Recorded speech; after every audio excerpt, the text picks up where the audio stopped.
Welcome to Hardly Initiated, where real men talk real shit. Your host, Tysean Jackson. I'm locked off, up in here today with my boy Ryan Catchings. How you feeling? Yo, what's good? Listen, today is a very special day because we are about 30 subs away from 20K on YouTube. Just hit the 12K mark on Instagram because Instagram, it's hard to grow on IG now. Yeah. It ain't, you know, it's pretty serious. And that whole message is just completely irrelevant because by the time you guys see this, we're going to be probably at 30K. Right. You know, it's really growing that fast in real time, It y'all. is. It's growing just as fast. The platform is a reflection of us and it's growing just as fast as we are. And it's because of the people we surround ourselves with. And speaking of that, let's talk about the brother that Hardly Initiated has on the platform here today. We got Mr. Money Man himself, Mr. Phenomenal. I got Dion on the platform. Welcome to Hardly Initiated, baby. I appreciate y'all for having me, man. Appreciate y'all. Absolutely. I mean, you the hottest shit in the streets right now. my How we man's not on gonna have you tour. on the show? Is that what they said? That's what they I'm saying, on a man. world Listen. tour with Common, my man. Yeah, Chi-Town Special. How you feeling, man? Hey, I'm all good, man. I can't complain. If I did, nobody wouldn't care about it, so it don't even matter, bro. Like I'm just gonna be here. I'm gonna get the best I can. Every 24 hours, I just take advantage of it. That's it. So I feel good, man. Yeah. Good. It's time, man, because I know you was been talking about the last 90 days. Yeah. And how that changed your life. Yeah, But before we get into that, we need to start from the beginning. Talk to me, Tell us about where you Yeah. from, man. Where you from? How you grew up? man. At this current stage, you know, I'm under the Chi-Town raised me, but Atlanta is paying me. Okay. Yeah, Okay. so grew up in Chicago, man. Oldest of four, you know what I'm saying? Kind of grew up in a broken household. You know, my mom, she just did the best she could to make sure that we always was straight, you know? But I grew up in a pretty rough area of Chicago, South Side. So for all my South Side people that know, South suburbs, you know, the Wild Hunters is what they call it. And they call it that for a reason because you just never really know what you're going to get on the South Side of Chicago in the Hunters. You know, somebody may be shooting 1 minute and car robbery the next minute. What you guys hear about Chicago is real. It's true. Ain't none of that. Ain't no fluff to the robbery and the gang banging and the shooting and stuff. It's actually real. You know what I mean? And so that's just what Chicago give you. And so with that type of upbringing and that type of, you know, tenacity from an environmental perspective, it really did mold me to who I am. It don't matter what environment you put me in. You could drop me in Alaska, I'm going to go crazy. It don't even matter. You know, like that's why I relocated to Atlanta. Like I'm like, all right, cool. All I did was plant myself in some new soil. So all I got to do is just go crazy. Yeah. Like most of the time, people try to change their environment, you know, to get better, but they don't really be understanding that it's not the environment, it's really the person. Yeah, it don't matter. It don't matter where you go. You can put me anywhere. You put me in Denver, Colorado. I'm going to go crazy. I'm still going to be the hottest guy in the streets. I'm going to just turn Denver, Colorado up. You feel me? Yeah. like the A was, like when I came to Atlanta, like everybody was like, you know, it's a lot of big hitters here. Like I feel comfortable. You know what I'm saying? And a lot of people, like you said, they're like, hey, yo, I hear about this guy, Phenomenal Pal. Like this dude going crazy. Like, bro, but it's not by coincidence. Like this is happening for a reason. Like I'm actually like living it. Like I'm really putting in the work. You know what I mean? Now, I know you said it's not necessarily the environment, it's the person, but some of them soils are just a little bit more fertile than others.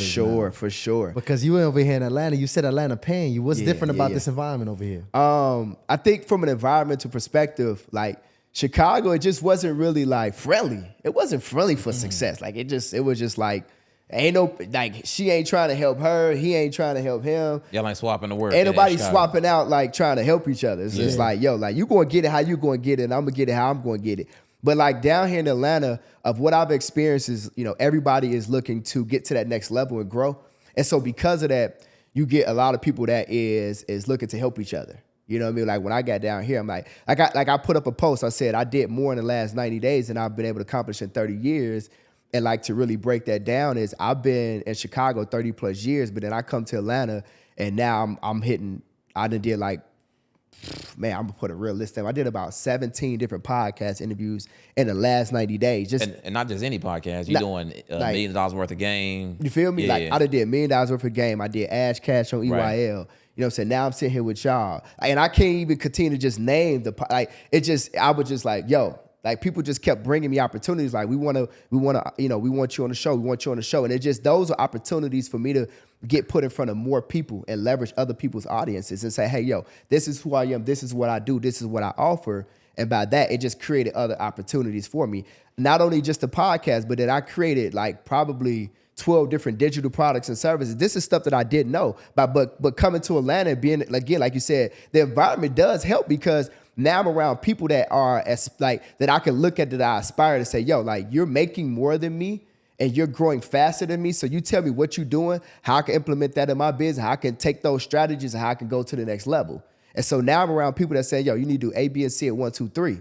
And then the coolest part about it is I get to go give back to my community. You know, my mentees, I'm saying, yo, like this is what I'm doing and able to achieve success. This is the information I got. And as long as you go take that and you execute on it, like you're going to be good too. So again, like you said, sometimes the soil don't necessarily really matter, but the environment can help because you need to be around different people so your mind can think differently. The concept is once you get exposed to something, you can't unsee that. Like I had one of my buddies, I ain't gonna put his information, but one of my buddies texted me and one day he made $261,000. I can't unsee that on a Sunday night. Right. Like I'm like, what? I don't even feel comfortable sending my little 30, 40 grand that same. I don't even like, it made me feel like I didn't make money that day. So then now I'm like, I'm gonna call you first thing in the morning, bro. What do I need to do? You know what I'm saying? Now you're ready to receive some instruction. You see what I'm saying? So I'm going to be coachable in this moment, but back at home, because I was one of those top guys and I was like the go-to, everybody was plugged into me. I didn't have nobody that I was plugged into. You know what I mean? And so I couldn't receive no information. I couldn't receive nothing to take myself to the next level because I was constantly taking other people to that level. So let me ask you this. You got this guy. He dropped $261,000 in one day. Yeah. Now you on the come up, so you trying to get the sauce and figure out how you can do the exact same thing, right? Yeah. What makes that guy be open to helping somebody like you out? I think it's a concept understanding that there's a value exchange. When there's a fair exchange, there's no robbery, right? So like he's like, okay, hey, I'm going to talk to you, and then I'm like, okay, well look, I got to play for you, and we playing pitch and catch at this point. See, a lot of people aren't able to achieve success because it's a one-way street. Most of the people that you're talking to, you're adding to their life and they're just withdrawing from you. Like if we looked at our call log right now, if I look at my phone, I say, all right, cool. Let me see who I talk to. Let me see who I text. Let me see who I talk to on a day-to-day basis. What am I really indulging into? Right. What do these conversations consist of? Do the conversations add value or do they subtract? Like, okay, you sat on the phone with your best friend. Did y'all talk about growing and getting to the next level and making some money and running up a bag? Or did y'all sit there and talk about what was on Shade Room and what the other friend is not doing and who y'all don't like and who y'all like and what club you going to and what we doing this weekend? Like, we got to figure that out. So when I look at my phone, I'm already know I'm exchanging value with these people. If it's not 6 or 7 figure conversations, I'm not even having them. So he already know that when I call, I'm going to give some value. When he answers the phone, I'm going to receive some value. So there's a value exchange there. That's the difference. Most people are. You got everybody that's in your life that are all they doing is taking away from you. And you trying to figure out how can you get to the next level. You got to go ahead and get comfortable being uncomfortable and get around some people that make you feel like, yo, I got to step it up. Like I want to be around people that tell me like, yo, okay, cool. You made 30 grand today, but I made 100. Bet. Shit. So, okay. Well, this mindset you got, because it's a stone cold concrete mindset that you're working with. Where does that come from? Like, how do you build yourself up mentally to now thinking and moving this way? Well, and to addition to that, were you also already thinking like this in Chicago, or did that pop off here in Atlanta? All right, so this is the truth. I don't do nothing fluff. Like I keep it straight 100. Like I'm not going to sit up here and like sugarcoat nothing and just say, oh well, I just please don't. You know what I'm saying? Like this ain't that. This is hardly initiated. So we're gonna keep it real for the people. Absolutely. My mindset has always been there, and I think that comes from just again my upbringing, and then I played college basketball, so I was 100% coachable. So I understood how to be coached, right? So that transition into, I played basketball all my life from, grammar school, high school, college. That transition into me, like learning and understanding how to be coachable, right? So in that same instance, being in Chicago, at an early age, I think I was like coming into like my mid-20s, I was like, yo, if I really want to take myself to the next level, like my mindset was always fixated on making 6 figures a year. always. That's the number. When you That's when just you the come out of number. college, that's the number. Six That's figures. the number. So that was my number. And I said, how can I get this done? So I made a vow with myself and God. And I said, you know what I'm going to do? I'm going to cut some stuff off. I'm going to cut some people. I'm going to cut some things out of my life that is not helping me progress. So I literally, I was never a smoker, but I said, I'll never smoke. I was a drinker at the time, and I said, I'm not going to drink anymore. I was a partier, heavy party. I'm talking about fly to Miami, go to live on Sunday and kick it the whole weekend and week. I was one of them guys. Yeah. Like just spending money recklessly, doing whatever. I cut that out. Like I cut out just going places that I felt like wasn't going to add value to me. And I stopped talking to people that wasn't going to add value to me.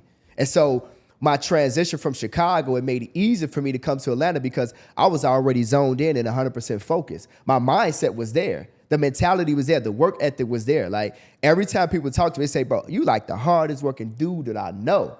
So the mindset was there because I knew that I already had goals and I already had dreams I wanted to accomplish. But I knew that if I continued to do the same things that wasn't working towards my dreams and my goals, I wasn't going to never get there. So I had to sacrifice a lot of stuff. And so it's hard for somebody to not party. It's hard for people to not drink.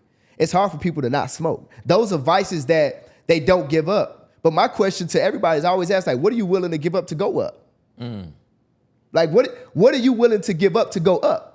At some point in time, you gotta let something go to get something. Like you gotta close one door for another door to open. You can't sit here and think that, oh yeah, I'm just going to just keep partying and just drinking and it's just gonna fall in my lap. Nah, man. Like you gotta sacrifice some stuff in order to achieve and accomplish your goals and dreams. So if people are looking at this and they saying, well, what do I gotta do? How about you write a list of things that you're doing that's not helping you, and why don't you cut them out? You gotta cut the fat. That means you got to look at yourself in the mirror, though. You do. I don't know if they're ready for that, Dion. That's kind of like y'all work out and stuff. Yeah. And I'm gonna use this analogy because some people are gonna think that they can stop partying just for maybe a month and it's gonna work out. Right. It ain't gonna work out. No, that's not how it works. Like success and like having success and being successful and accomplishing goals and dreams, that's a consistent battle of sacrificial efforts in order to make it happen. It's like when y'all go to the gym. You don't go to the gym today and then get abs tomorrow. You ain't never got to go ever again. Never gonna happen. You got to keep going to the gym. You got to go over and over and over and over. Even when you got abs. Even when you got abs. Because you want to keep them, right? Right. So it's a transitional period. Like my wife, she was watching like Power or something or whatever, and I'm like, well, what episode is it on? Like, she's like, that's funny. You don't know. I'm like, well, it's not funny because the house that I got, the car that we in, the stuff that we got, I sacrifice power and everything else to get this stuff. I don't look at I don't be on no Instagram searching on no shade room and be sitting hours on there. I don't Netflix and chill. Right. I don't have time. Like if I'm Netflix and chill, then I can't make the money that I make. I can't tap into, like, it just making sense.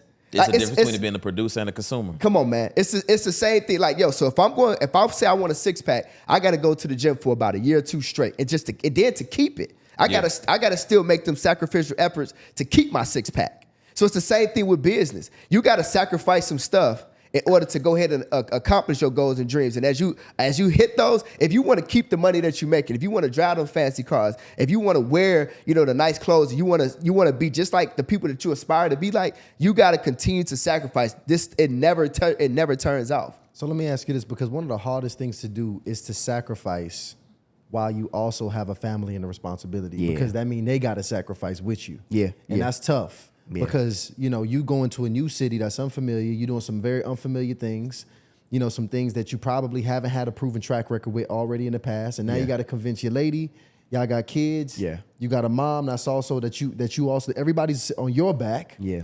What was those conversations like, when you trying to pull everybody into this unknown territory and doing these new things? Yeah.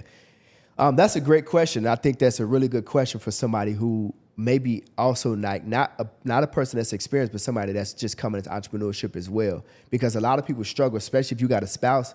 You're like, dang, I want to be like this person. I know I'm good, but then you struggle because you may not necessarily have a supportive spouse, right? It's possible, right?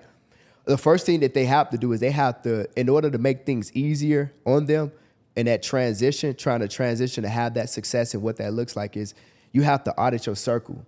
And so the first thing you got to do is you got to remove the people that may be around you and your spouse that may not necessarily contribute or be conducive to the environment that you're trying to create and the success that you want to have.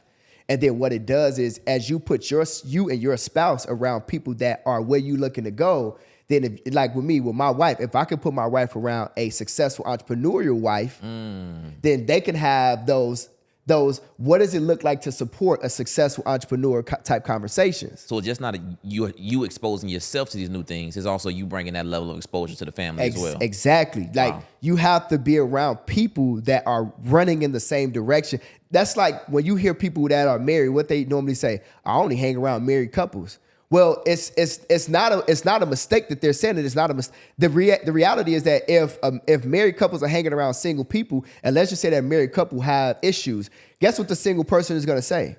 He's gonna have single person ideology. Well, you don't need to be with him. You don't need to be with her anyway. You could go find. It's like, no, I don't need to hear that. Right. I don't need you to pour that type of negativity into my cup. I need positive. So then, what a married couple who's say, you know what, we've been through that before. And what we found out is this is what you guys are going to have to do. And then what it does is it gets you right back on track.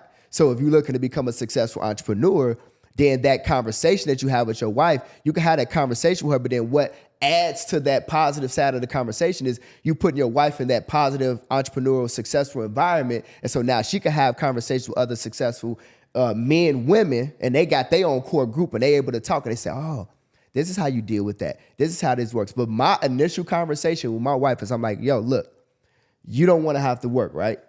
Cool. You like being at home. You like doing what you do. Okay, cool.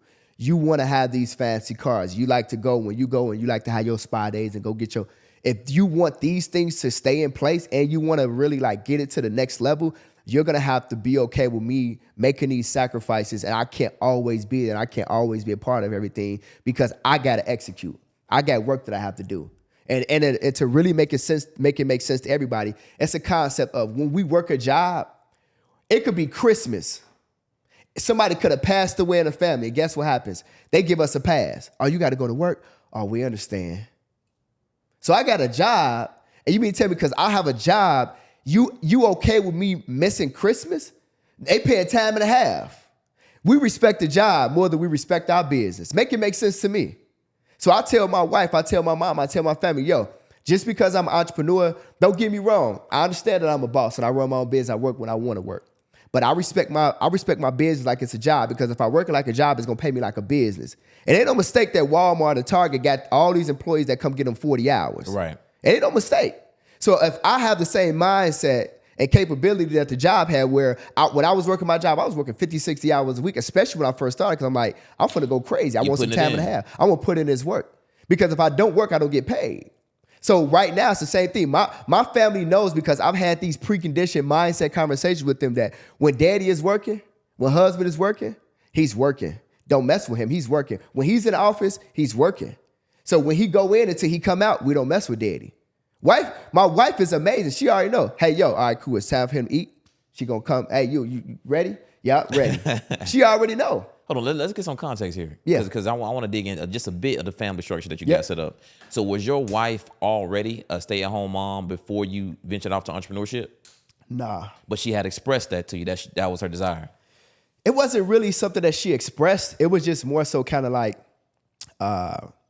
we just basically being together because we've been together 12 years. Well, we're going on 12 years being together and going on 3 years married. It was just kind of like we just kind of rolled into what was comfortable for us and what worked for our family dynamic.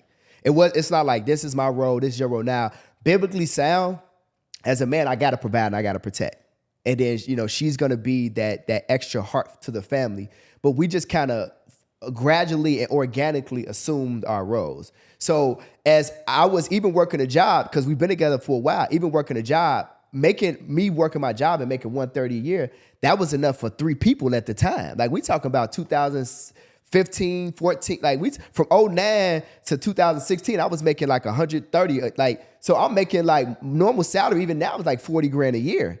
So we talking about making what 3 people make years ago. Right. You know what I'm saying? So I'm like, you don't have to work. Like, it's cool. You can stay here. You still, whatever you need, the car note, the nails, the hair, don't even worry about that. If you feel like you don't want to work, that's cool. Focus on the children. Let's make sure our babies have a different type of environment, a different type of lifestyle than we had. Like right now, my daughter, she's gonna be 4. And every school that we put her in, they said, yo, we don't know what y'all doing with her at home, but she's way, her learning curve, she leads the class. And it's because of 2 things. One, because we're both entrepreneurs. My wife is an entrepreneur too. Because we're both entrepreneurs and we drop them off and we pick them up. And when we at home, we all at home. We work from the crib. So that means that we're having these conversations every single day. It's not like we wake up and take our babies to school and then we drop them off somewhere else, or then we still at work while they at home. It's not that. It's like they with us. So the learning curve is accelerated because we're having these conversations, very mature conversations, right? So you got that aspect of it. Then when you look at just like, well, how was this baby just really like excelling, and how was this baby? Like, yo, like you got to understand, like we're creating the environment. Every single morning, I tell my baby, I say, I need you to do good in school today, okay? She said, yeah, Dad. I said, I need you to do 2 things for Daddy. I need you to lead the class. I need you to show him how smart you are. She said, okay. I said, repeat it out to me. What you gonna do today? I'm gonna lead the class. What else you gonna do? I'm gonna show him how smart you are. So guess what I do? When me and my wife she's on board too. When we go pick up our daughter, the first thing we ask her when we pick her up, how was school today? It was good. What did you do? I led the class. What else did you do? I showed her how smart I was, Daddy. We created the environment. It's already done. So her, like she's already set up. So when you think about my wife being at home, it adds value. So I didn't have to have this conversation with my wife. Like, yo, like, I just told her, like, look, it's your choice. You can work if you want to work. But what happened gradually over time is my wife was just like, I ain't finna sit in this house, boy. You going crazy with your business. I'm about to start my own business. Oh, okay, word. So word. now, so she started off, she started doing e-com jewelry business called Lux Essentials. And then she just started another business, you know what I mean? And she's doing all of the eyebrows and the eyelashes, and she's an esthetician now. So she getting to the money too. Yeah. I like that shit because that reminds me of like, because when I look at Grant Cardone and his wife, and I look at the things that his wife is doing, and I'm like, yo, even like Alex Hormozy and his wife, crazy. It's beautiful. It's really beautiful. But that just shows you the power of influence, especially when you moving things in the right direction. Yeah. So your wife is not able to see you run a successful business. She's able to see how the family benefits from that. Yep. And she's like, yo, since we've done such a great job, our kids are doing great. And now I have this additional time. Yep. I can also take Dion's lead and do these different things for myself. So I like that. I like that ecosystem right there. And also you see how the kids also are really a product. And develop. Like when you're able to really pour into those children, when you structure your family in a way where you could spend those extra hours with them, those extra hours with them that somebody else probably can't because they got to be away at work. They working them long hours on the job trying to get this money. I got a 14-year-old. That's my oldest, my daughter. I got a 13-year-old son. I got a about to be 4-year-old daughter, right? I'm with them every day. So guess what my teenagers say? They like, I don't want to work a job. Well, what you want to do? I want to be successful like you, Dad. Bet, let's go. You know what I'm saying? Like that's different. And like if y'all know, like I know, if you look at what's happening like in today's world, like because of the internet, this thing that's called a World Wide Web, it's bringing the information is so crazy. Like I'm hanging around people right now. Like, that's people in the inner circle. They like 20, 21, 22. Bro, we got a coach. Bag. He got a coach, 22 years old, like, making millions. Like, you see what, like now it's different. Like right now, like you don't even really have to go to college no more. And this is why I created my mentorship program. Because I'm like, yo, I want to give middle-class Americans who really don't know like where they want to start and what they want to do. I know for one thing, damn for sure, is you got to understand numbers, money, and financial literacy. So this is why I started my mentorship program. And it gives people the opportunity to say, yo, I don't really have to go to college. Like I could figure out entrepreneurship. Like as long as I understand how money works and I get money to start growing and scale my business, I could start any business. So the reality is that we're in a time where college is getting to the point where it's not that important. Like, I mean, most people that go to college, they go to college for 4 years. Yep. They get a university about $100K plus, and then they graduate with student loan debt that they can't even repay, yo. With zero marketable skills. Zero. So you mean to tell me you was okay giving it? Like, I went to college for 4 years. I mean, I was on scholarship, but if I wasn't on scholarship, I still would have had to pay for it. But I look at that like, don't get me wrong, the college gave me something, but it didn't give me what I'm doing today. Like Exactly. college had nothing to do with my success today. Like zero. Like college, no disrespect to my university. You know what I'm saying? Right. None of my teammates. But I'm talking about college did not have anything to do with what I'm doing right now. Me tapping in and getting a mentor had everything to do with that. Me tapping in and changing my environment and the people that I talk to on a day-to-day basis, whether you 25 or whether you 35, and you said, yo, I made 100K this month. I made 200,000 this month. And me being able to say, okay, well, what did you do to make that money? I'm in school. I'm in class. I'm shutting up. I'm listening now. Like sometimes the teacher become the student. Like I may lead a lot, but then I'm also being led at the exact same time, you know, all the time. So how does one go about, you would say, like, how does one put themselves in a position to really find a qualified mentor? How would you say they need to go about positioning themselves to do so? I think that number one thing I talk about is success has receipts. Men and women lie, numbers don't. So when you're talking about, I need a mentor, or I'm not really sure who I should get as a mentor, whatever field or whatever area you want to go into, whether it's like let's say Turo, Airbnb, you want to get into real estate, you need to find somebody that is giving the results at the level that you want to attain them in that industry, and you can see the receipts. You can see the success. If you scroll through their Facebook or their Instagram or their Twitter, or whatever it is, you can see they document the process. You can see the success. And I'm saying that because there's a lot of people out here that it looks good on the internet. They showing the finished product, allegedly. Or they could be on somebody else's successful page screenshot. I'll tell you, this it's crazy out here. Like I literally had a lady DM me on Facebook and said, yo, these gotta be your post. She was in this group where this girl was saying she was doing business credit and business funding. And the girl was following me, but screenshotted every time I posted on Facebook. I didn't do the watermark thing. Wasn't doing that. She was screenshotting. I'm talking about even down to the caption, yo. So now she's got thousands of people in this Facebook group, mind you, following her, thinking that she's really running the bag, and they're paying her to coach them. And she don't even know she don't know what she's doing. Wow. And so again, when you're looking for how does one find a good mentor, you need to look for somebody that's got receipts. One thing about a successful entrepreneur that they would love to do, like I would love to do, just pull out my phone and show some money on you. If you come to me and you say, yo, bro, I want you to coach me, are you really making the money you say? Hell yeah. like right now, I could show some money.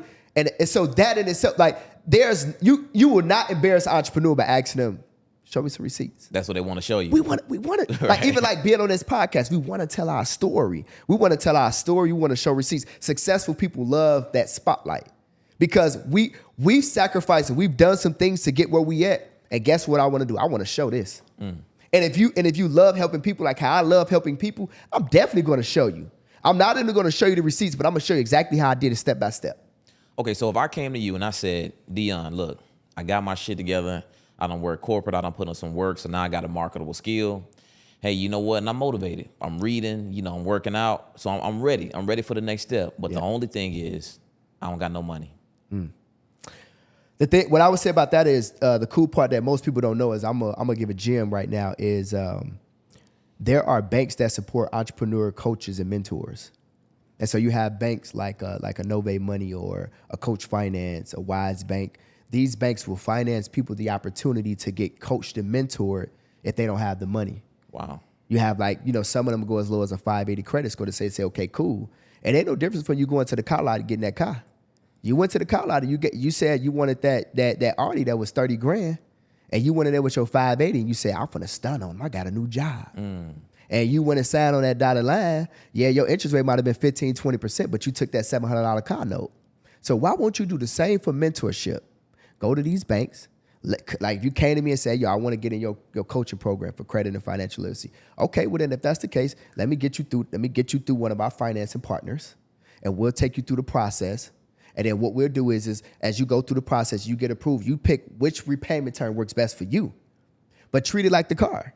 You wanted that car, but that car, it ain't giving you no return on your investment. All this, that's just a liability. Right. You know what I'm saying? Hell, if you got 15, 20% interest rate, you probably might not even out of putting that thing on Turo once you get done driving for personal uses. But at least if you make the investment into mentorship and you go get finance for mentorship, if I say it's $20,000, if I say if it's $10,000, you should be okay and willing to pay for that.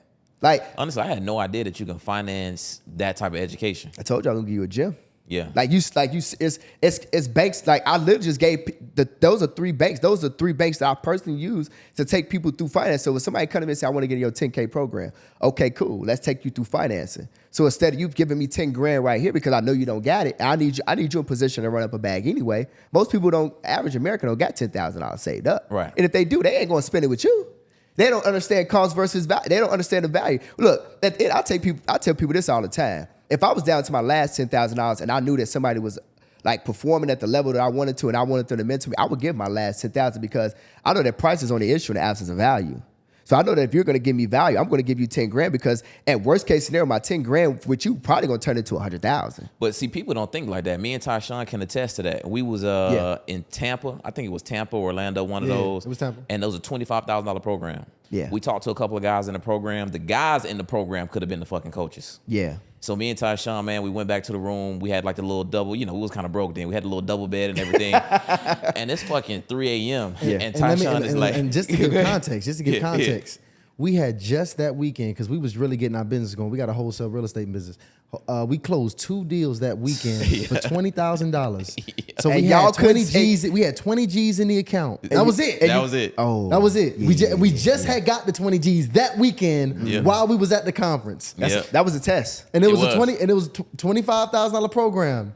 And we up at night talking about this shit. Couldn't even go to fucking sleep. He's like, hey, bro, you up? I'm like, my response was, bruh, we need to pay these niggas this $25,000. Facts. He was like, okay, good. I just want to see what you was thinking. Facts. Man, we drained the bank account. Drained the bank Completely account drained the and bank personal credit. Remainder went on personal credit. With the utmost confidence. Yeah. And when I tell you that And was excitement. That was the best decision ever, wasn't it? I mean, First of all, they was trying to talk, because look, they didn't even give us the major pitch. It was they were supposed to pitch you at the end of at the the end of the 3-day weekend. We after the first day, because they was doing a big boy conference and a little small boy conference. Bro, we paid for that shit. They were like, wait, just at least go here first. Go through the rest of the weekend. We said, no, we want to be in that room. We want to be in that room. We paid that shit. He's like, but do y'all got this? Do y'all got this? We're like, nah, we don't got none of that yet. But if we get into that room, we gonna have that. And we walked in that bitch late, dapping niggas up like, yeah, we in this bitch now, nigga, yeah. And people was blown away. So it was crazy because after the next day, people in the smaller program, they're like, hey, what happened to you guys? You guys didn't come. We're like, oh no, we just paid $25,000, bro. Like, good luck to you. Yeah. Good, we investors. And that happened to me when I was out in Miami when I had met Neo. I was like, yo, look. First day, I'm like, yo, what y'all got? What's the offer? Right. Yeah. I'm like, yo, I don't need none of that extra. That's cool, but I already know what I want. I literally, when I pulled up in front of the hotel, I'm in this burnt orange Lamborghini, and Neo looking like, who is that? So I get out there, I holler at him. That was the first time I met him in person, and I said, yo, bro. I said, look me in my eyes, bro. I said, I'm ready to go. I said, I'm doing good right now. I said 30, 40, 50 grand a month is cool. I said, and I've had 100K months. I said, but I need to get to the point where I could get this 100K months on autopilot, bro. He said, well, if you already running, and he looked me right back, he said, bro, well, if you already running, bro, and you doing that, he said, I could get you to $250,000 months easy. I said, all right, let's go. I didn't need, like, you didn't have to sell me. I didn't need you to sell me. Exactly. Like, You already I there. was already, my mindset was already fixated on what do I need to do to get to the next level? And like you said, at that time, I didn't even know that there was finance and banks and I didn't know that stuff exists like that. I didn't even know. Yep. And they had that in place. But guess what I did? I did the same thing y'all did. I'm like, yo, I'm paying it. I want to get to the front of the line. Don't play with me. I ain't one of them. I'm here. Like, bro, what do I need to pay? When do I need to pay it? How do I need to pay it? Put me in the front of the line. Like, I'm trying to go to work right now. And see, people don't know what asks a question like, well, what does the program include? And his number. That's what his phone number. Mm-hmm. Now, it can include a bunch of other shit, but all I need is his phone number. Because if this person has amassed a certain level of success and they state that they're willing to help you out, that's all you need. It's like I tell people all the time, like, let's think about it like this. All right, cool. We all got best friends or common people that we hang around all the time. Let's just say our top 5 coolest people that we talk to every day. Cool. Right, All right, right. cool. If you replace those 5 people with, let's just say, LeBron James, Michael Jordan, Right. Oprah Winfrey. Like if you like Tyler Perry, throw him in Tyler there. Perry, Grant Cardone. Yeah. Let's just say those are your 5 friends.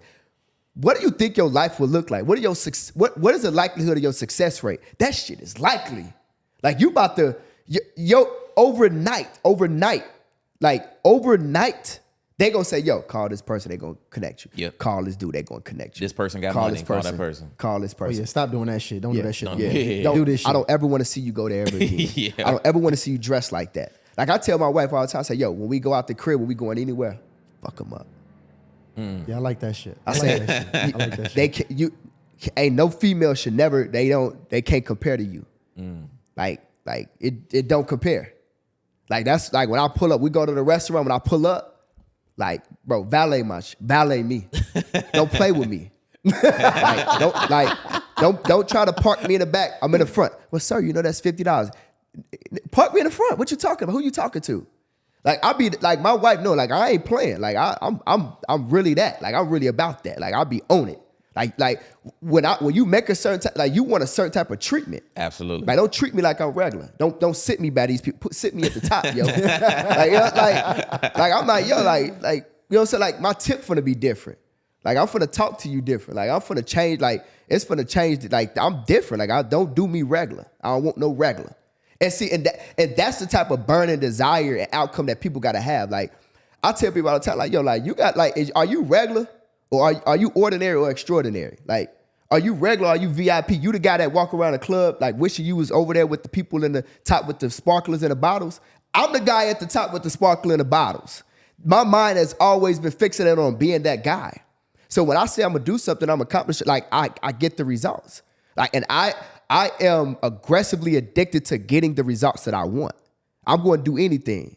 I'm the guy that throw my hat over the fence, and I know that on the other side of the fence, it's 30 pit bulls over there. I know that. But them pit bulls got a goddamn problem. You like, I'm going to get my hat. I don't care what I got to do. I may get bit a couple times, but they got a problem, yo. And I ain't got a knife or a gun. I'm going over there. I'm going to get my hat, and I'm coming back to the crib. So let me ask you this, because they say it's a stat that one of our last guests put out to us. It was kind of crazy. Talk to me. He said about 5 to 8% of Americans make over 6 figures. And you talking about, are you ordinary or extraordinary? Yeah. And I'm thinking if if that many people is making less than 6 figures, it's a lot of ordinary people around. Yeah. And which is unfortunate. Yeah. Because I don't think we were all designed to be as ordinary as the numbers show. Now, why do you think that we struggling to produce money at scale like this as a society? That's a great question. The reality is at the end of the day, it all boils down to fear. People can't get over that hump. And I heard this, and this will never leave my brain. This was from a Wall Street Trapper. He said, fear stands for finally exiting average reality. And so if a person could get past their fear, then they can leave the land of familiar and they can enter the land of phenomenal. That's why my name is Phenomenal Power.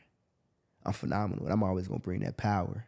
But most people, people gotta realize that everything you want is on the other side of fear. It's right there, it's waiting on you. Like you just gotta get through the door. You gotta say, like, I'm no longer settling. It's gonna hurt. Like I was talking to my wife the other day, and my wife, I'm an extrovert, as y'all can see that. Yeah. And my wife is the total opposite, introvert. So she ain't trying to go live. She ain't trying to do, like, she like, yo, I'm gonna deal with my clients one-on-one. It's just us. Like that's what she does well. That's what she thrive at. Me, I need to be on a stage in front of 10,000 people. I need to be on these podcasts. I need 1,000 people to see me. I'm looking at my interview numbers like, yo, I'm trying to make sure more people get tapped in. Like I'm breaking, like I'm trying to make sure that I'm impacting people. But I told my wife the other day, I said, listen, honey, I'm not asking you to remove fear. I'm asking you to do it afraid. That's what I'm asking you. I'm asking you to get in the car, get in the driver's seat, right where fear is at. Put on your seatbelt and take that fear and put it right in the passenger seat and put the seatbelt on that. We ain't got to go nowhere. It ain't got to go nowhere, but I still want you to do 100 miles per hour. I just want you to go and just do it, fearful, afraid. Like, you got to understand, like, I wasn't always this guy. It ain't like I just came out the womb just this guy. Like at some point in time, I had to get over my fear. Anything that's fearful to me, I had to get over and say, yo, I'm just gonna run directly at fear. So people got to understand, if you really want to make money on a large scale, if you want to go from say, all right, cool, I make 40,000 a year, now I want to make that a month. Cause see, I told myself when I was working a job, I'm making 130 a year. I said I can at least make that a month.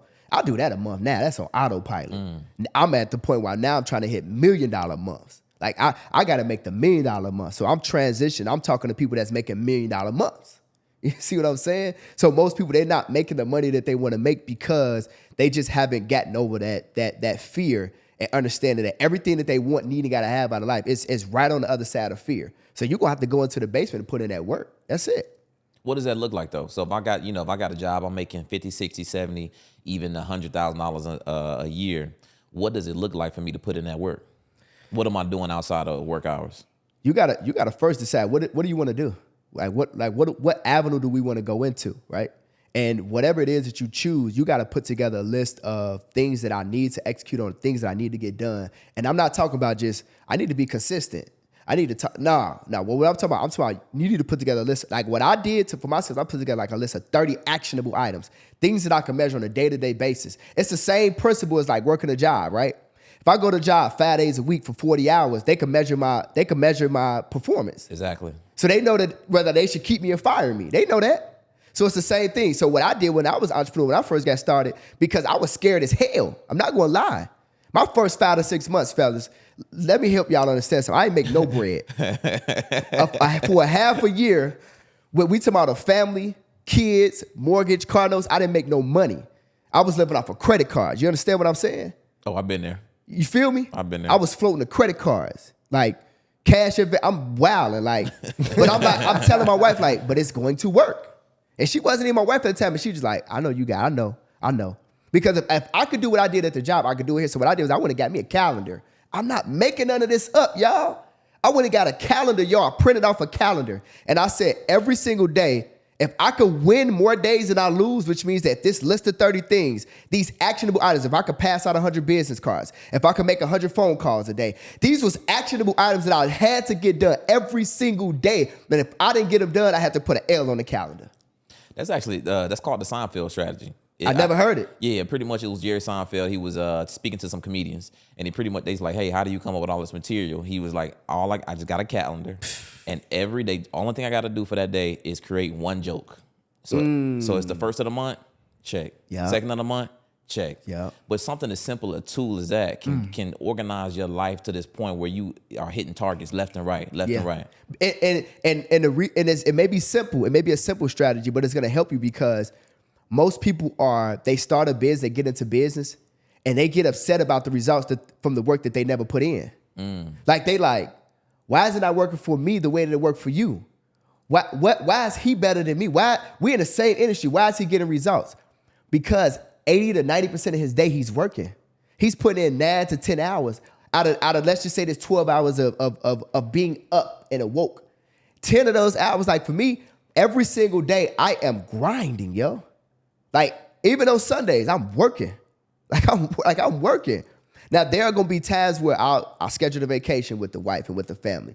I got times, but the reality is that I'm working my business just like it's a job. And if that calendar got more L's than it got W's, I know why I'm not getting paid.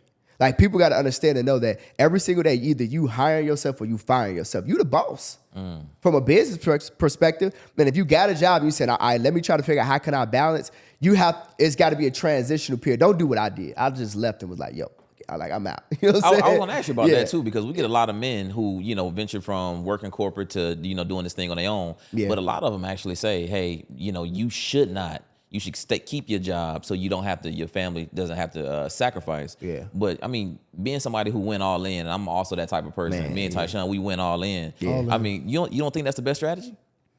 I think that it is, but most people can't mentally cope with that. You have to be at a different mental capacity. You got to be crazy as hell. You got to be a little crazy. You do got to be a little crazy. You got to have a little crazy in you to say, F it, I'm just gonna go do it anyway. And I know that it's gonna be successful. You gotta be crazy. And not crazy like crazy, but I'm talking about you gotta have like crazy faith. You know what I'm saying? Like, see, the Bible say faith without works is dead. A lot of people have faith, but they ain't putting in the work. So the results of the activity that they not putting in is all dead. It's not. There's no substance. There's no value that's there. There's nothing there. Where my Slayer at, man? Come on, man. Drop Well, it. you know what I'm saying? Hey, You know what I'm Hey, saying? listen. Like, You done come on, earned a man. few of them. We owe you a few of And them. I'm gonna be honest, you really do got to check yourself to make sure where that drive for entrepreneurship comes from. Facts. Because when you talk about quitting your job, and if it comes from a source and a place of laziness, you don't realize when you quit that job, you got to actually work harder than you've ever worked before. Yeah. In entrepreneurship. For sure. And you actually have to create a similar structure in that job that you left. Facts. So if you are running away from structure, Come on. the crazy thing is you're gonna find that that's exactly on. what you're gonna have to recreate to have success. Come on. Right. So We've that's heard the wild ass shit that most you really got to check that shit. Yeah. we meet entrepreneurs all the time, and they'll say some crazy shit like, "I got a flexible schedule," and it's like a flex. How the hell you work Nigga been in yourself? business for 1 month. You got a flexible Got a schedule. flexible schedule. Okay, you haven't quite hit a success yet. Exactly. Right. I got You ain't figured this shit Exactly. out. Right. Yeah. You I ain't got figured it. this shit out. And the reason I know that is because I got a brother right here on the couch who, I mean, based upon the receipts, many of us will call him successful. And this man is now telling us that please tell us that story about your cousin's wedding right now, because this shit really. yeah. I mean, I thought it was kind of actually a little fucked up, but I want him to tell the story because we go. I mean, his sacrifices being made in real time. Yeah, we might see his cousin in the comments on this one. She gonna definitely be in the comments. I love you, cuzzo. But no, man, I just was, in regards to like getting to where I'm at, I just sacrificed a lot of stuff, and respectfully so. I get a lot of support from my wife because she understands what I'm doing and why I'm doing it. Because let me rewind for a second. The first thing that people got to understand is if you're gonna look to become an entrepreneur, you got to understand why. This is why people say, well, what is your why, right? And so my why at the time when I was working my job, my oldest daughter had relocated to Atlanta, right? So she was living in Atlanta. And I couldn't, even as a store manager and district manager, I couldn't get time off work. I couldn't. And even if they did give me time off work, I had to take my laptop with me, so that means I still was working. Right. Your brain not released. So it's like, yo, I can't really relax and get nothing done. Like I can't spend time, I can't really do nothing. So my why was because I wanted to put my family in a better position. I didn't want to just, all they knew from Daddy was he just works all the time. Like, and then we got this crappy lifestyle. We ain't really got a lot to show. If I'm gonna work a lot, like at least the house, like it's gotta be big the way it's big now. Like the car's gotta be nice. Like you gotta be driving, if you're gonna work, you got to be having the fruits of the labor have to go right along with it. You know what I mean? So that from that perspective, that's just the first thing. In regards to just getting to that next level and achieving that success and just making things make sense. Like for me, it's my why. Like I can't really explain because it's hard to explain why for you than other people, but my reasons why is just different. So when I'm looking at my why, because I have a passion about my why, when I decide what I need to sacrifice in order to obtain it, I'm like, I can't party right now. Like if I go party, what am I really celebrating? What am I celebrating right now in this moment? Like when I go party, I want to celebrate some type of milestone, some type of successful milestone. So when my cousins and relatives, to be honest, because I'm going on 7 years of entrepreneurship, they don't even really call them at this point. Because for 7 years, they like, he ain't going to come. Why y'all inviting him? I've conditioned them to respect and have boundaries for what I'm doing. So my cousin, she, I got you on the story. So my cousin, she, I was just trying to work my way up to this one. Yeah. But my cousin, she recently got married. And so I had 2 events that I had back to back. I had, that I had already committed to. And this is my business. So if you got to treat your business like a job and working like a job, and it'll pay you like a business. So since I was already committed to these 2 events that was smack right dab in her wedding time frame, which I would have had to been in Chicago. By the time I left, I would have missed these 2 events. I sacrificed going to the wedding and seeing my cousin get married to make sure that I stayed on track with my goals and my target. So I didn't show up to the wedding, but what I did do is while they was out there and they all had this nice dinner, celebrating her wedding, I called my mom and I said, yo, use the American Express card and pay for everybody's dinner. So everybody had to tell me like, oh, that was nice. He's not here, but he's still thinking about us, right? I'm able to do that kind of stuff. Then, you know, I'm sending my cousin a gift, so she'll be thankful. Now, yeah, you like, well, look, but I'd rather you be here than you send me money. But it's like, that's not your decision to make, because I got personal stuff that I got going on that I'm dealing with. I got certain targets and I got certain goals in my mind, and I'm like, yo, I'm right there. I'm like, I cannot fold. I gotta hit the target. So right now, and I ain't gonna share this on the pod, but like by like a certain date before the year ends, I have to make a certain dollar amount. Like I can't miss it. If I would have went to that wedding, I would have, everything that I've been working for the last 10, 11 months I would have almost blew it. And I'm like, no, I'm on track. I'm not gonna get off track. See, most people, they can't even get on track. And then if they do get on track, they go revert back to those things that feel good. And then they try to figure out why you're not able to accomplish certain things. Well, you went back into what feel good. What feel good ain't always what's good for you. Right. You know what I mean? And so that's the thing. Like, I'm sacrificing birthdays. I'm sacrificing holidays. Like, yo, I'm not showing up, because when I really get to the point to where I'm going, when I do show up, oh yeah, nah, I'm gonna show up. I'm pulling up in that Rose. I'm pulling up in that Lamb. I'm pulling up in that you can't afford this. And I'm paying for everything. Christmas is on me. Thanksgiving is on me. The holidays, birthdays, it's on me. When you want to get your house, you need a down payment, it's on me. That impact can't be understated, because even though you weren't necessarily present at the wedding, your presence was felt, because that financial piece is highly important. Facts. They just got to know to send Dion a gift registry. You know Not what I'm the saying? invite. Not the invite. You know what I'm saying? And your wife is just completely on board. She 100% supportive throughout this whole, 100%. Sacrificial journey of yours. 100%. And that's beautiful. So all she says, okay, well, how much you want to spend on the gift, and how do you want to do it? Listen, let's she talk. she take care of it. We got to talk about this amazing wife you got, because every time we have a successful man on the show that's got a wife, the first thing I think when I leave is, I need to get me one. Yeah, for sure. I mean, I'm not gonna lie, y'all make that shit sound kind of hype. So Yeah. I'm interested, but I'm curious, because we recently had we had Brittany, the breakup lawyer, on the show. Amazing guest, and she spoke about prenups, and she says, hey, look, they might not talk about it, but everybody should be getting a prenups. So just very curious, did you structure a prenuptial agreement in your marriage? Nah. Okay.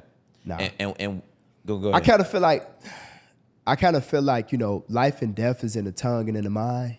So it's like, if I set myself up, like, that's like kind of we ain't breaking up. This was forever. This was something that God put together. I don't understand. Why would we do that? Like, I don't. It's like, and then let's just say if it's something did happen, bro, you could have. Like, you helped me with this. Like, everything that I got, I couldn't have gotten it without you. Like it don't make sense. Like, why would I not want to give you half? You deserve half. And how long have y'all been together now? This is going on 11, 12 years. Wow. And married, this will be our 3rd year in December. Wow. But it's like, yo, like, seriously, like, we went half on the kids. I don't mind. I don't mind. To keep it raw and real with you guys. Like, my first child was with another woman when I was, in college or what have you. And like, I was paying her cash at first, and she was like, I want to just go ahead and do child support. I'm like, all right, that's cool, let's do that. So I pay that cheerfully. I'm like, dude, good. I'm cool with the auto joint. Like, take it. And I still go get my baby like every weekend and take the shop till we drop. Like, it's cool. This is what I signed up for. Why would I make my bed and not lay in it? That don't make sense. Hopefully they don't re-review you after this year. Right. It's crazy, man. Like, I don't understand. Like, so for me, I don't need a prenup because we locked in. Okay. We locked. So that makes a lot of sense. Now I'm thinking, even still, right before you got married, 50% of marriages end in divorce, and you got a ton of other people that's just not happy. So in this very, unsatisfied marriages. When you decided to get married, what was the intent? I really just wanted a life partner, and I felt like God had brought me somebody. I had found the actual true wife. And the reality is that, just being transparent, all of the years that me and my wife was together, they wasn't peaches and cream how they are today. Like, first starting out, I did a lot of bad things as a man. You know what I mean? That, my wife, she just wasn't fond of it. But what she did was she stuck by me. You know what I mean? And it wasn't for money reasons. It was just more so like when I first met my wife, she said, "You're gonna be my husband." And I was like, When you first met her, the first day we went on. shit, that run a lot of niggas away, right? There, right? And I was kind of feeling like that. I'm like, shorty, you wildin'. I'm like, no. I said, look, I date, and I got a lot of them. I said, so if you're gonna be the last one standing, cool. But if not, all right, cool. She was like, all right. She's like, you're gonna be my husband, like I said. Shit, let's Royal Rumble then. And I'm talking about it. She ran them all off. It was like, nah, like this is my man. And I'm like, yo, she'll look different. Like, and it was just natural. It just naturally just kind of happened. And then we even took a break and was like, yo, well, maybe we shouldn't be together. Year and a half. Took a break. Really? Straight up. A year and a half. Year and a half. What kind of contact was happening during a year and a half? 0. And did y'all have children at this point? No. So my oldest is by another woman, and then my son, which is our son, because that's my baby, that's my boy. She had him with somebody else. So when we got together, her son was not even 1, and my daughter had turned 1, and we got in a relationship. So we was like fresh out of other situations that didn't work out, and we came together. You know what I mean? And so at that time when we broke up, we didn't have a baby yet, because remember, we only been married 3 years. My daughter is only 3. So prior to that like 2 years prior to getting back together, we were in a year and a half when we was broke up, no contact. She over there doing her, I'm over here doing me. And one day, it was her. We had no contact, right?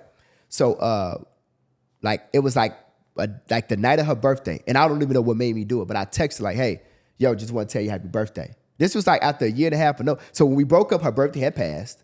Then we went like a whole year. So then her birthday coming again. So it's just a year and a half. So I texted like, hey, yo, I know your birthday at midnight. I just want to tell you happy birthday. She went on a tear.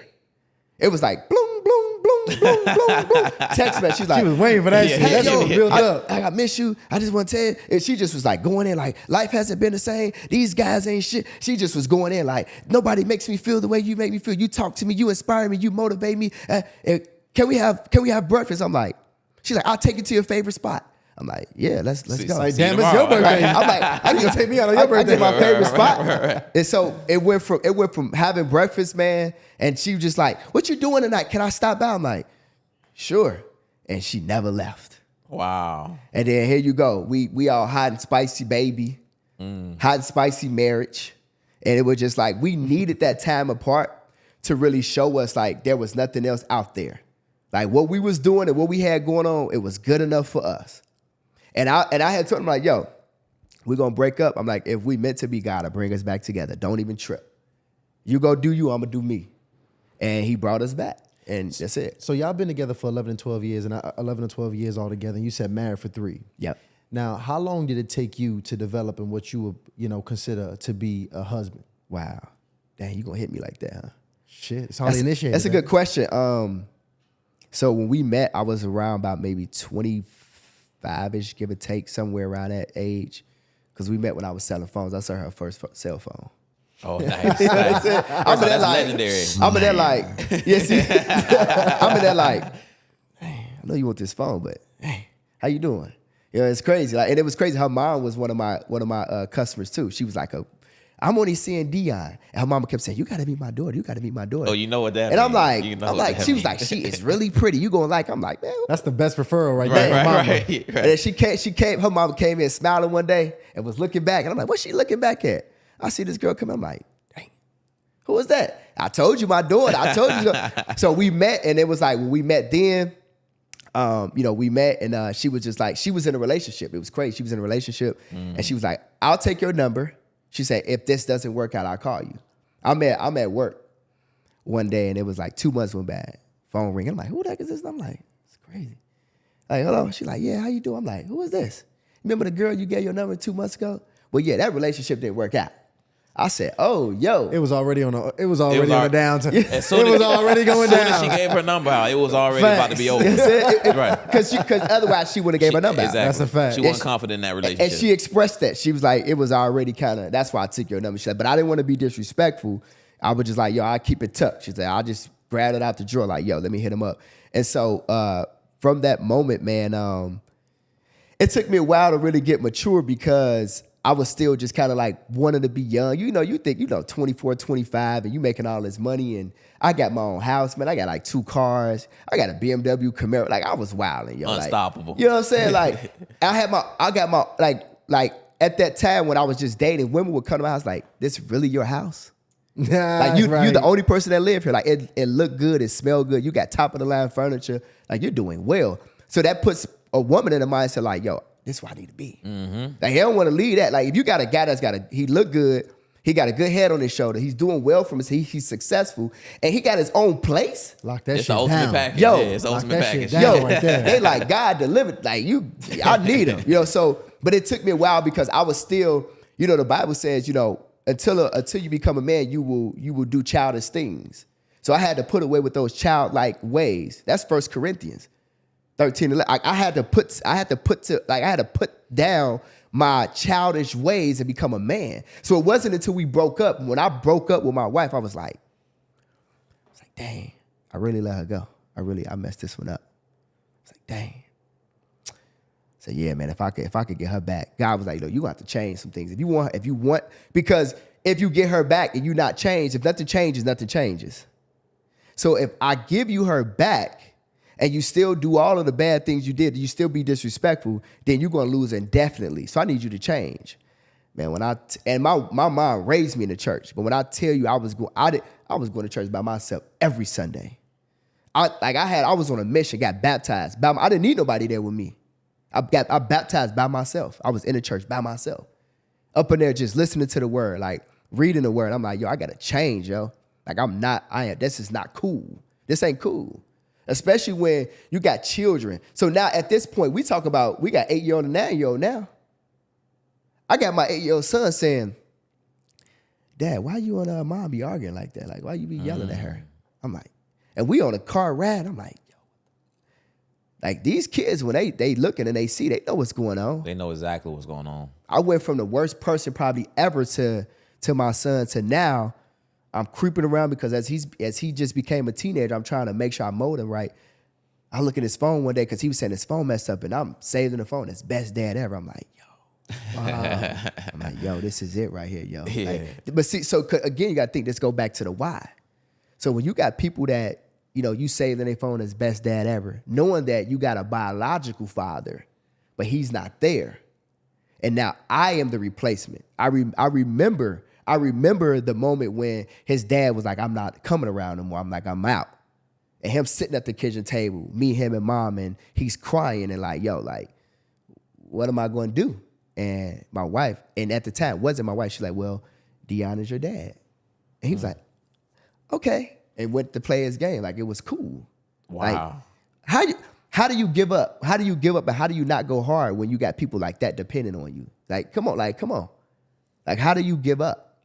And so for me, that's my biological son. When it's like that, nah, yo, like that's mine. I ain't trying to hit none of that. I ain't no stepson, none of that. That's my baby. You feel like these are my kids. You know what I'm saying? Like, so they all get treated the same. I pour into them the way I pour into everybody, I pour. You know what I mean? And you're going to get what daddy is supposed to give you. I'm going to love you. I'm going to take away from you. I'm going to punish you. You're going to get this work. But I'm dad, and you got to respect me, So it's stuff like that really, that's the go hard in me. So that moment when you got baptized, was that the moment where the change happened? Was that when the flip, like when it was switched to flip? Yeah, it was around that time. Yeah, that was it. Because what I did was I had made a vow to God. I said, yo, I'm going to get myself right, and I'm going to change, and I'm doing whatever direction you point me in. I'm willing to do it to change. And I made that vow, and I was like, I'll never ever cheat. I'll never even look at another. I ain't looking no other direction. Like, I'm locked in. And so by doing that and by being obedient, it's the product of the example that you guys get today, because it's not just me trying to achieve success and doing it on my own. I tell a lot of people all the time, when you have a wife and you have somebody, like, a wife will give you superpowers, yo. Like, when your wife say, yo, I'm proud of you. You're doing a good job. Thank you for what you're doing for the family. Yo, we need ego boosts. We made to hunt. So like with what I've hunted, when it's speaking back to me and giving me life and saying, yo, like, I love the fact that you dominating in your career. I love the fact that you motivating and leading and inspiring people. You can't get that as a single man. You got to find energy from somewhere else. And most of the time, when you're a single man, you're dealing with multiple women, that's draining. So I'm not getting drained. I'm getting poured into. It's a difference. I know for a fact that when you look at the most successful men on this planet, if you had to bottle them up, there are more successful men are married than not. And it's because they have a woman that's standing beside them that for all the chaotic things that they can't that they can't focus on and they can't do. Like I can't sit around and cook, yo. My wife got it on lock every day, hot plate. So guess what I get to do? I just get to sit there and get fed and just stay locked in. And is that true though? Every day? 100%. Oh shit. 100%. When we coming over for dinner then, man? Y'all let me know. I got y'all, invite y'all to the housewarming. Dead ass. Okay. Like good. like you know, so like it's stuff like that. Like I got hella patience. But like to sit there and bathe my daughter and listen, man, look, nah. But if I had to do it, I would. Of course. But you make it easier for me. So when it comes to just this whole dynamic of what does success look like, my wife play a huge part in that. She may not feel it because it ain't like her phone ringing off with the payments and boom, and she's sitting there look. She see the account, but she like it's a certain part of her that feel like I didn't make the money. It's a certain part, but I have to always remind her that this is ours. We both play a part in this. And I remember, see, the old me would say, "Well, F it, I'm done." Like we get into an argument. The old me would say, "Well, this is my money, it ain't yours." The old me would say, "Well, you could get out. I don't care. I'm still gonna be successful without you." I had to change that. Yo, that ain't how you talk to somebody. That ain't how you treat nobody. You don't put a monetary value on somebody. Money is not the common denominator or the factor in which a successful relationship is related. If I lose it all today, I need her more than anything. You see what I'm saying? But most guys ain't think like that. And they ain't gonna say that publicly on this kind of platform. Right. But I'm gonna be open, honest, and transparent. Like I'm gonna just keep it real with y'all. Like every married man, if they to sexual right now, they lose their wife, they gonna go through some rough patches. You're not gonna get the same guy. He may still perform because that work ethic is in him, but it's not gonna be at the same level. It's not. So how do you put that into her though? How do you make her feel that although she's not producing income, she's still a value member of the family? Is it like a conversation you having with her? Is it constant validation? Is it dates? Is it like, what does it look like? So my wife understands and knows that there's nothing that she need and gotta have that she can't have. So she can have anything. But more importantly than that, I learned to speak my wife's love language. So I know what she likes. I know what turns her on and turns her off. So all I got to do is just do more consistent things of what turns her on and not worry about what turned me on and turned me off. I'll let her worry about that. I don't focus on me and what I want and what I got need. Now, every so often I might remind her if we just have a little lapse, and she'll probably remind me. But I'm more so focused and engaged on what she needs and not what I need. So if I can make sure she got what she need, that means I'll fill her up. Then that means that she'll be more inclined naturally to fill me up and give me what I need. A reciprocal relationship. That's it. And we don't have to talk about it. If I'm feeling like I need my wife to do A, B, and C and 1, 2, 3, before I bring it to her, I'll pray for her. See what I'm saying? Right. It's a different type of concept here. So I know what she wants. Like I know how to speak my wife's love language. See, we went to counseling, we went to premarital, and then we went to aftermarital, so that I could understand who I'm dealing with. See, most of the time when we dealing with each other, we don't really understand. But if you go to counseling, you get some stuff ironed out, you get understanding. You know, you could vent like, when I was a child, I dealt with it. Now you talking to the counselor, but you talking to me, so now I get to see what's really unraveling and what's really going on. So now I know where I may have complained more, you really needed me to be more understanding more. Where I should have been pouring more into his and be more understanding and more receptive. I know how to do that now because now I know how to speak your language. I know what you want. I'm not married and having a successful marriage right now just because I'm just winging it. No, I put money, it's like, again, going back to the gym. We got to put time and money and energy and effort into what we want to be successful. You can't have a successful marriage. You watching your marriage or you watch your relationship with your spouse falling apart. Are you willing to put, let's just say $1,000 a month into making sure that y'all go to counseling and get the right direction in which how y'all should work together? If you say, I'm not willing to spend that, then you don't want to be in a relationship. You don't want to be married because you're not willing to make any type of investments into what it is that you want. But you telling me you'll spend $1,000 on alcohol every month? You'll spend $1,000 on marijuana every month, but you can't put $1,000 into your marriage or your relationship? Tell me, how does that make sense? It doesn't. So people have to recondition and reframe the mindset on what being in a relationship and having success in a relationship looks like. Because a man and a woman, yeah, although we love being with each other, that's a job in itself. That's a job in itself, 100%. So with this, so I mean, you busy as hell though. I mean, you busy Hella as hell. busy. My schedule got a schedule, bro. I already know. you I mean, busy. I already know. So it was tough as hell trying to get you on the show. Yeah. So I mean, with that being the case, how are you still able to find time to invest and pour into your relationship? Being that you saying that's a job in itself as well. I mean, because the way I'm looking at it isn't being single more time to put into business, but you're telling me that having a marriage, which is this responsibility and time needs to be put in, that actually is a superpower in business. Yeah. So how does that work? So you just have to schedule it out. Everything needs to be on a schedule too. So you have to say, like me and my wife was talking, we was like, yo, since we moved here, we agreed that we was gonna put date night on the back burner because we need to get the house in order and stuff, and we just need to just focus on this. Now we're having conversations. What does date night look like? Do you want to do every week how we used to do it, or do you want to do it every 2 weeks? Are you asking her this, or We just having a conversation. Okay. We're just having a conversation, just trying to figure it out. Got it. And so those are the kind of things that you do. Like, if you know that there's something that is a need or something that was consistently done or something that helps with the relationship, with the bond, like you have to have these conversations. And so I know that my wife likes to get dressed up.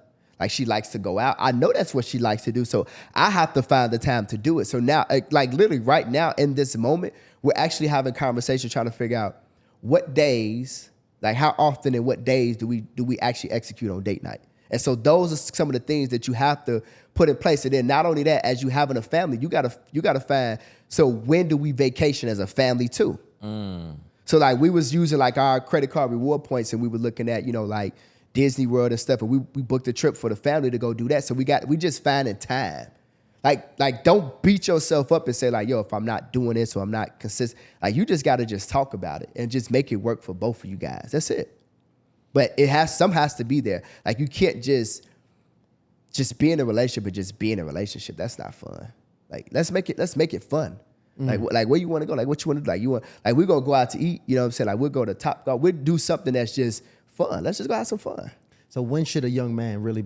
And I just bought all my man. but when does a young man say, "I'm ready to take on this responsibility"? Of like seriously being in a relationship and like maybe thinking about family and stuff like that. Yeah. Absolutely. When he really truly feel like he ready. Like nobody could have. I couldn't have put an age or a time limit on me being ready.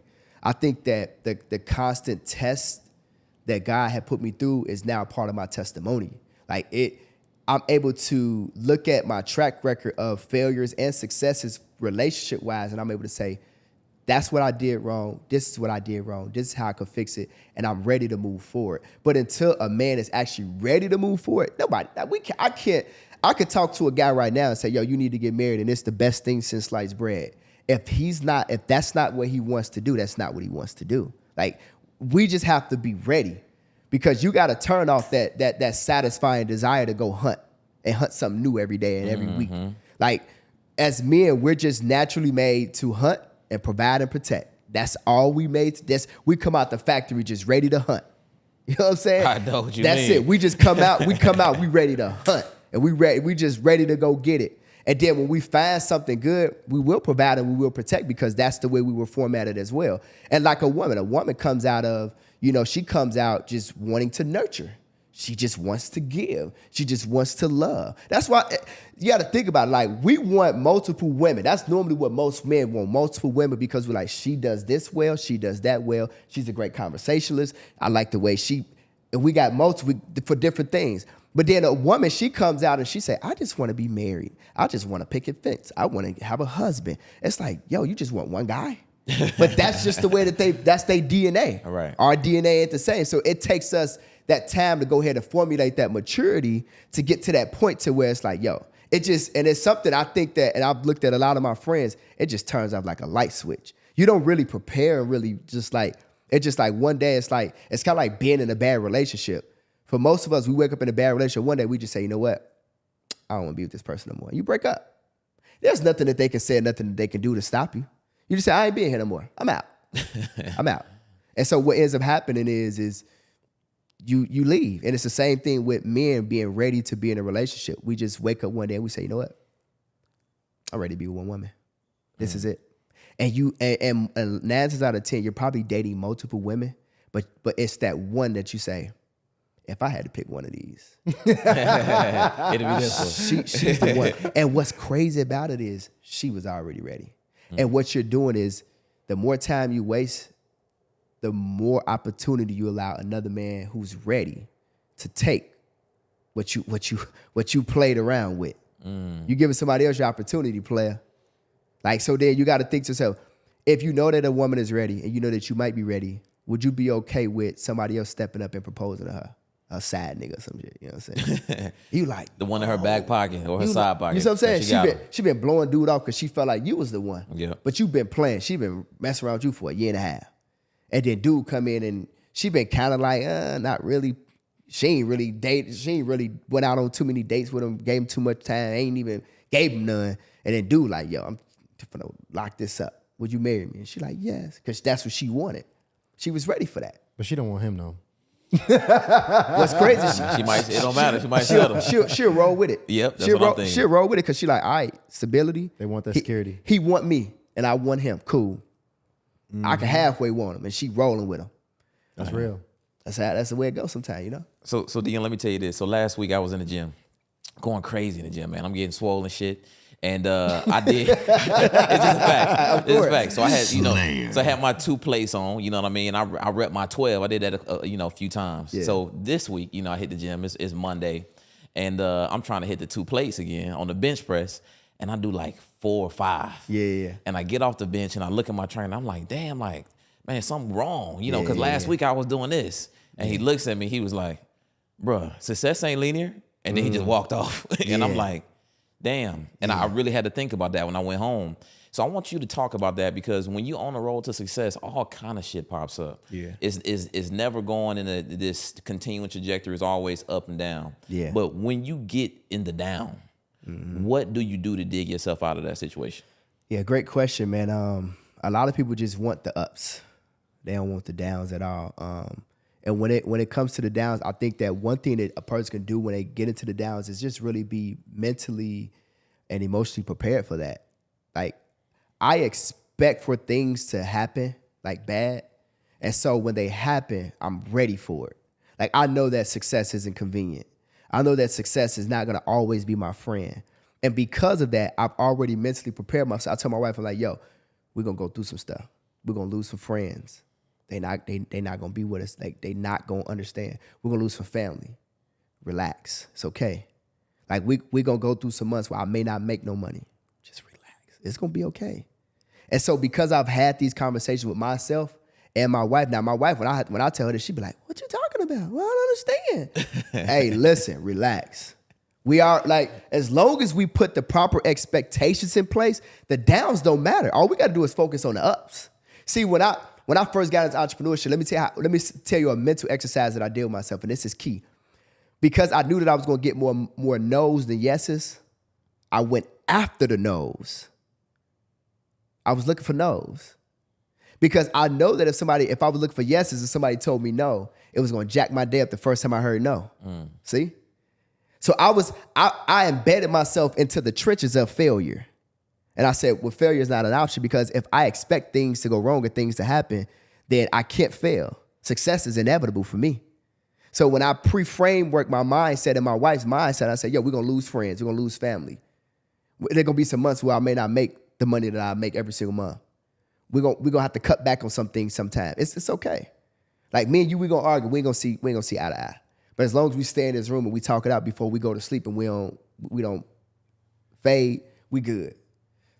That's the key. So you don't have to run away from failing. Failure is a part of success. The downs is a part of going up. How the hell you gonna go up if you ain't never been down? What the hell? This is a part of success. And people miss out on that part. Like, bro, I transitioned and I pivoted probably 3 or 4 times in different industries in my entrepreneurial career. And that's what's made me the successful person that I am today. Like, going in the downs. Like, me having my back against the wall, leaving my job and not making money for 6 months. You know what that did to me? I said, this got to be the worst thing ever. I can't do nothing but go up. Like, so this all you got? All right, bet, let's get it. Let's get to it. I'm ready. What's up? Let's go. I went 6 months without. So that means that guess what? I could go another 6 months today without making income. Now that ain't gonna happen. You know what I'm saying? Because at that time I was really making money based around physical aspects of me. If I go out and I work, I make money. But now based upon like changing the dynamics of my business, I don't even have to work and I still make money. You know what I mean? So it's different now. So that preparation aspect is really the biggest thing that they gotta do. It's all mental, bro. It's all mental. 100%. Mental and some aspects that mental and spiritual is connected. 100%. Again, just look at the most successful people. They have a foundational principle. At some point in time, if you listen to them long enough, they'll talk about God. Just pay attention. The most successful people, if you listen to them long enough, they will say something about God. They have some type of foundational framework around understanding that God is an intricate part of why they're where they at. They have a spiritual connection. Like, and this is why my mentors, like I connect with them because it's more spiritual than anything. It's not the monetary value of what they provide. It's not necessarily their mentality. It's more so like I like the fact of how you carry yourself and your principles and your core values. I could follow that, and that in itself makes everything else okay. You know what I mean? Yep, 100%.